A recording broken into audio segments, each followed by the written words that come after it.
আমরা 5 পর্বের তৃতীয় পর্বে উপনীত হয়েছি। এই পর্বে আমরা আলোচনা করব নবী রাসূল প্রেরণের মূল উদ্দেশ্য ছিল ওই শুধুমাত্র একটি উপদেশ প্রচার করা। দ্বিতীয় পর্বে আমরা পাই মা ইল্লাদের সাংঘাতিক ভঙ্গিমায় শুধুমাত্র একটি উপদেশকে বর্ণনা করা হয়েছে।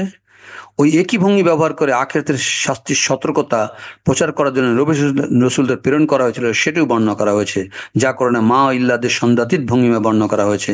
আমরা পাই 17 নম্বর সূরা 105 নম্বর আয়াতে, ওমা আরসালনা ইল্লা মুবাশশিরা ওয়া নাযিরা। আমি কোন রসুল প্রেরণ করি না, শুধুমাত্র প্রেরণ করেছে সুসংবাদদাতা ও সতর্ককারী রূপে। ওই একই ভঙ্গিমাতে মা ও ইল্লা দিয়ে 21 নম্বর সূরা 25 নম্বর আয়াতে আল্লাহ সুবহানাহু ওয়া তাআলা আরেকটি বর্ণনা করেছেন, কিন্তু সেই বর্ণনাটি আখিরাতে সতর্কের বিষয় নয়। ওমা আরসালনা মিন ক্বাবলিকা মির রাসূলিন ইল্লা নুহি ইলাইহি আন্নাহু লা ইলাহা ইল্লা আনা ফাবুদু। এই আয়াতটিতে শুধুমাত্র এক আল্লাহর ইবাদতের জন্য রসুল প্রেরণের কথা বর্ণনা করা হয়েছে, আর এই আয়াতটিতে শুধুমাত্র আখিরাতের সতর্ককারী নবী রাসূলকে প্রেরণের কথা বলা হয়েছে। রসুল প্রেরণের দুইটি ভিন্ন বিষয়কে শুধুমাত্র কারণ হিসেবে বর্ণনা করাতে পরস্পর বিরোধী মনে হতে পারে, কিন্তু মহান আল্লাহ পাকের বক্তব্যের বিরোধের কোনো স্থান নেই, যা আল্লাহ সুবহানাহু ওয়া তাআলা 11 নম্বর সূরা 25 এবং 26 নম্বর আয়াতে স্পষ্ট করে বলে দেন। আমি তো নূহকে তার সম্প্রদায়ের নিকট পাঠিয়েছিলাম, সে বলেছিল আমি তোমাদের জন্য প্রকাশ্য সতর্ককারী, যাহাতে তোমরা আল্লাহ ব্যতীত অপর কিছুর ইবাদত না করো। আমি তোমাদের জন্য এক মর্মন্তদ দিবসের শাস্তি আশঙ্কা করি।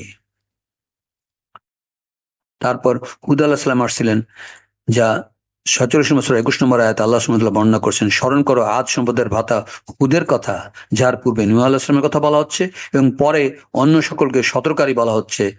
তারা সতর্ক করেছিল এই জন্যে, আল্লাহ ব্যতীত কারো ইবাদত করিও না, আমি তোমাদের জন্য ভয়াবহ দিবসের শাস্তির আশঙ্কা করিতেছি।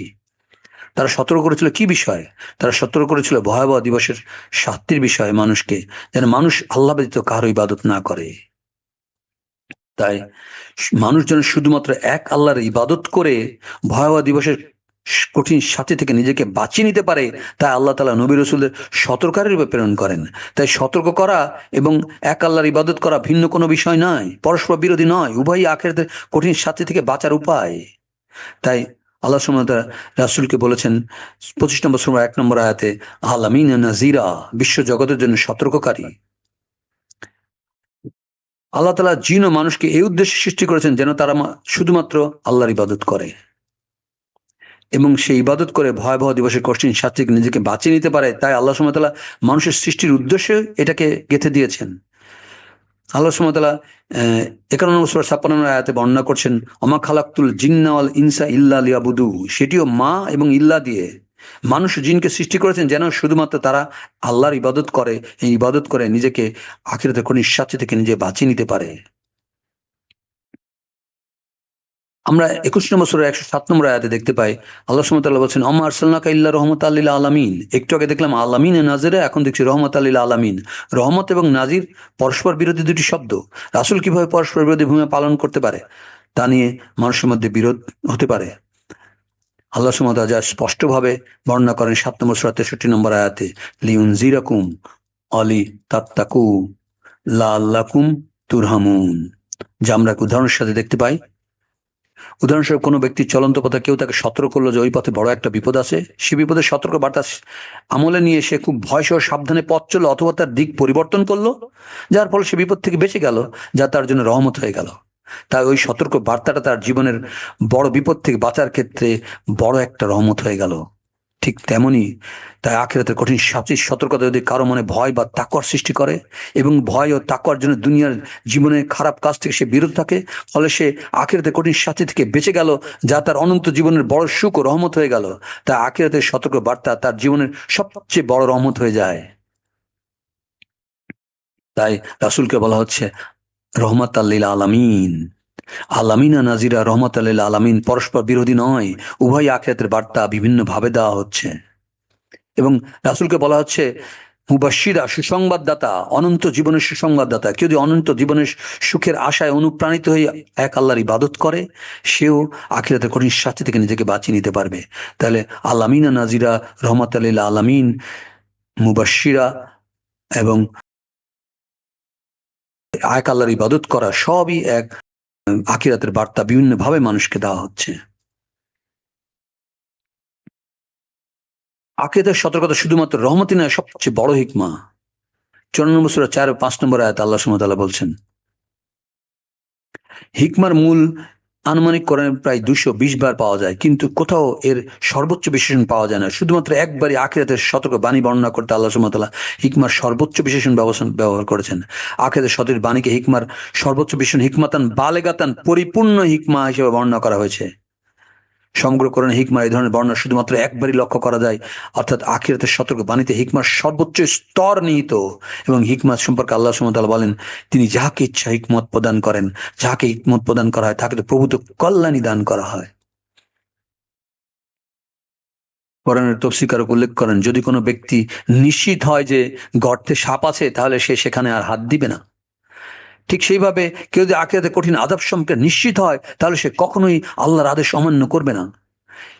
যে কেউ আখিরাতের কঠিন শাস্তির সতর্কতার আমলে নিবে, সে এক আল্লাহর ইবাদত করবে। তাই নবী রাসূল প্রেরণের মূল উদ্দেশ্য ছিল সতর্ক বাণীকে বেশি বেশি প্রচার করা, যা কিনা কোরআনে মা ও ইল্লাদের সন্দাতীত ভঙ্গিমায় সতর্ক বাণীকে 5 বার বলা হয়েছে। আর একবার মাত্র ওই একই ভঙ্গিমাতে মা ইল্লাদে এক আল্লাহর ইবাদতের কথা বলা হয়েছে। উপরন্তু আমরা দেখতে পাই ইল্লা নাজিরা শুধুমাত্র সতর্ককারী রসুলকে বলা হচ্ছে 13 বার। ইন্নামা নাজিরা রসুলকে বলা হচ্ছে 8 বার। নবী রাসূলকে 21 বার শুধুমাত্র সতর্ককারী হিসেবে কোরআনে উল্লেখ করা হয়েছে।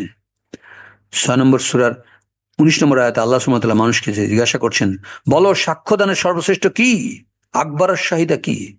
এবং তিনি নিজেই বলছেন কোরআনে, রাসূলকে বলছেন, মানুষকে বলো, বলো আল্লাহ আমার এবং তোমাদের মধ্যে সাক্ষী, এবং এই কোরআন আমার নিকট প্রেরিত হয়েছে যেন তোমাদিগকে এবং যাহার নিকট ইহা পৌঁছিবে তাহাদিগকে এর দ্বারা আমি সতর্ক করি।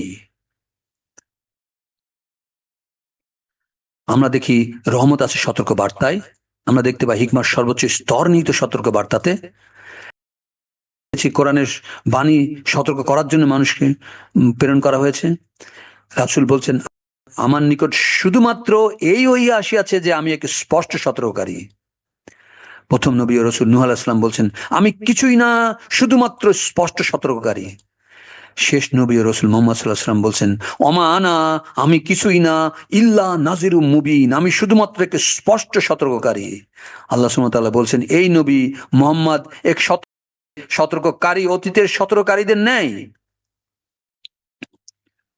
রসুল অন্য কিছু না করে শুধুমাত্র সতর্ক করলেই যদি তার দায়িত্ব পালনে যথেষ্ট হয়ে যায়, তাহলে এটাই প্রমাণ করে সতর্কতার মধ্যে সবকিছুর মূল রয়েছে। তাই কোরআনের গবেষক বলে, সকল বিষয়ের অন্তর্নিহিত উদ্দেশ্য সবসময় সতর্ক বার্তাকেই প্রকাশ করে। সতর্কের মধ্যে 2টি বিষয় নিহিত, তাদেরকে সতর্ক করা যারা সত্যকে অস্বীকার করেছে, আর ইতিমধ্যে যারা বিশ্বাস করে তাদেরকে সঠিক পথে রাখা।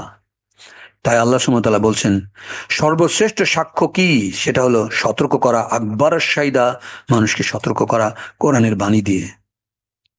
আমরা আমাদের উপস্থাপনার 3য় পর্বের শেষ পর্যায়ে চলে আসছি। আমরা এখন 4র্থ পর্বে যাব।